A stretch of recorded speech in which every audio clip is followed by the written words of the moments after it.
استاده که شاگردان خیلی زیاد تربیت کرد و به شک عمر خویش را صرفه ادبیات فارس و تاجیک گردانید.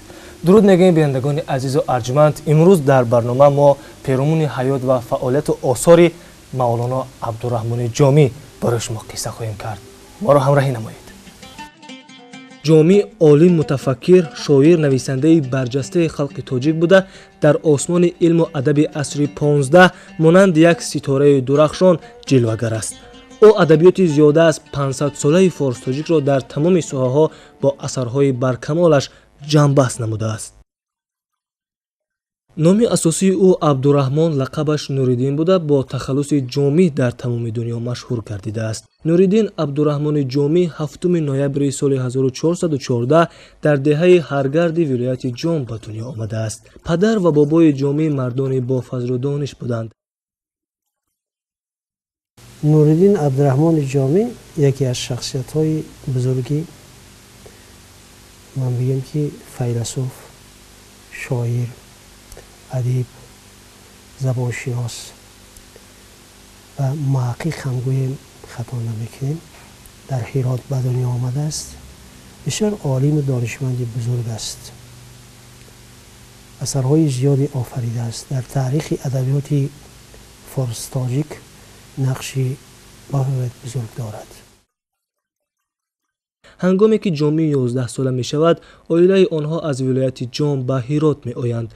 تا این دم عبدالرحمن در جام در نزد پدرش نظامیدین احمد خط و سوادی پره برآورده، اینچنین شرح و نحو زبان عربی را نیز تا اندازه از خود کرده بود.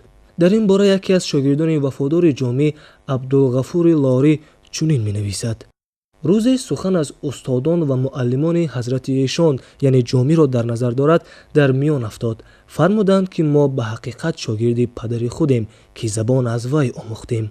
بعد از این عبدالرحمن در هرات در مدرسه نظامیه تحصیل علم را دوام می‌دهد. او در نزد مولونا جنیدی اصول زبان عربی، اثرهای مختصر المعانی، المطول را می‌آموزد. اگر نظر کنیم استاد عبدالرحمن جمعی نه تنها شاعر، ادیب، زبانشناس، فیلسوف، اینچنین استادی کار خود است. استاد است که در نزد وی شاگردان تعلیم و تربیت می‌گرفتند. اثرهای زیاد آفریده است استاد در مسائل ادبیات، فرهنگ، خب علمی زبانشناسی و دیگر مسائل ها و بخصوص در ایجاد شعر، داستان ها تغییرات کلی عنعنه گذشته را به عنعنه گذشته تغییرات کلی وارد کرده است.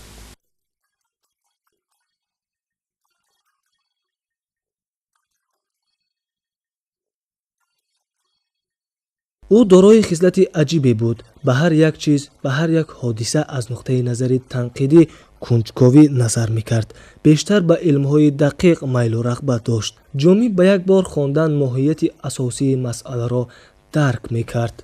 او مانند شاگردان دیگر در بحث و مناظره‌ها خودنمایی نمی‌کرد. برعکس در آن جایها آرام و با تمکین بود. سخنان جمعی قطعی بودند و فکت و دلیل‌های رد نشونده داشتند. از این رو او همیشه در بحث و مناظره ملا بچگان غالب می‌برآمد.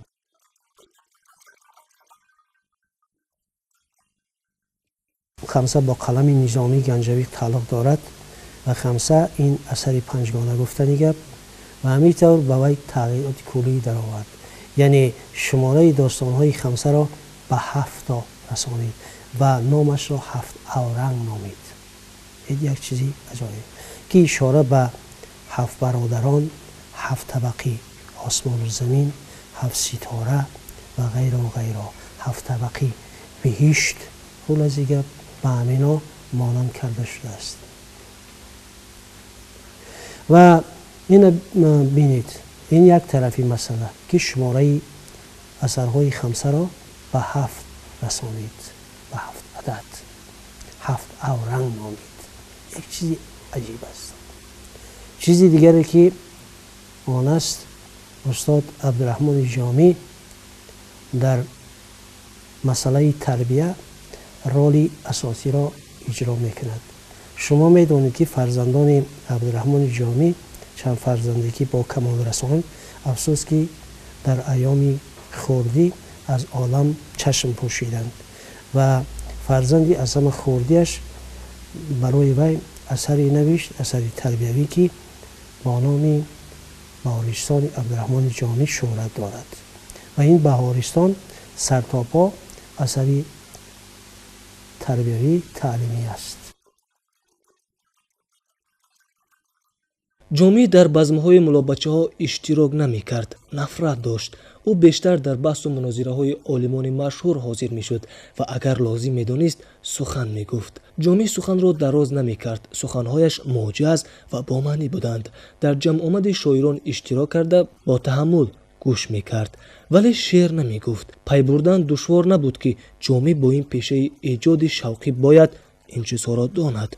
او اول خواست به خدمت دربار رود، ولی عادت خوشامدگویی نداشت و نرفتن را افضل‌تر می‌دانست. پس از مرگ استاد روحانی خود سعدالدین قاشقری، جامی راهبر مسلک نقشبندی خراسان می شود. او مریدان زیاد داشت، به آنها تعلیم می‌داد، نازکی‌های مسلک نقشبندی را می‌آموزاند.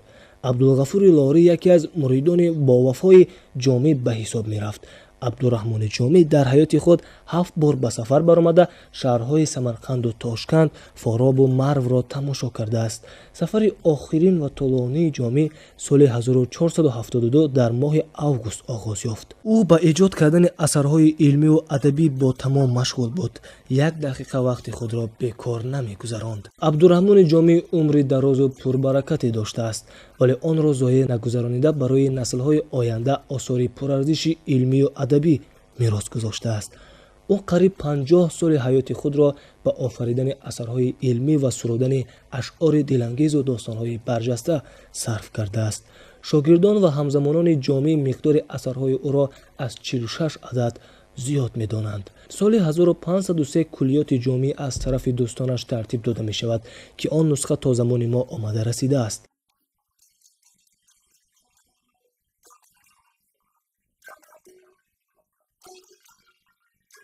عبدالرحمن جامی نه تنها با گفتم که اثرهایش در تربیه فرزندانی است، در تربیه شاعرانی، در تربیه شخصیت‌های بزرگ که بعدتر بزرگ هم میشوند و سهمی به اندازه بلند دارد که یکی از آنها گفتم خودی همین سردفتر ادبیات کلاسیکی ازبک شعر نمایی که با تخلص فانی شعر می‌گردد. به همین طرزم در رشد و نموی زبان فارسی نقش به اندازه بلند دارد.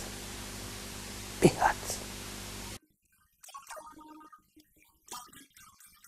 اثرهایی که در کلیات ادب جمع آورده شدند، علم‌های گوناگون از قبیل نجوم، فلسفه، زبانشناسی، ادبیات شناسی، تفسیر، حدیث، فقه، اخلاق، موسیقی و غیره را در بر میگیرند. مخصوصا اثرهای علمی که دایر به عروض و قافیه موسیقی آشنا شدند قیمت و ارزش زیاد دارند. پایان عمر جامی در هرات گذشت.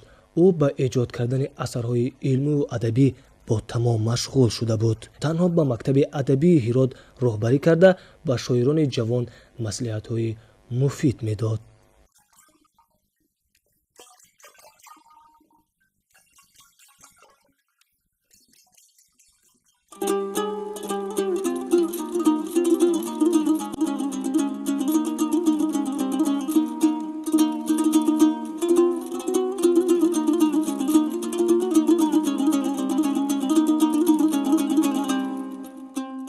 باید گفت که امروز دولت و حکومت کشور با قدرشناسی از این متفکر ناحیه را با نام مولونا عبدورحمانی چومی نام گذاشتند. با همین بینندگان گرامی برنامه آثار به انجام میرسد. تا دیدارهای نوبتی خیر.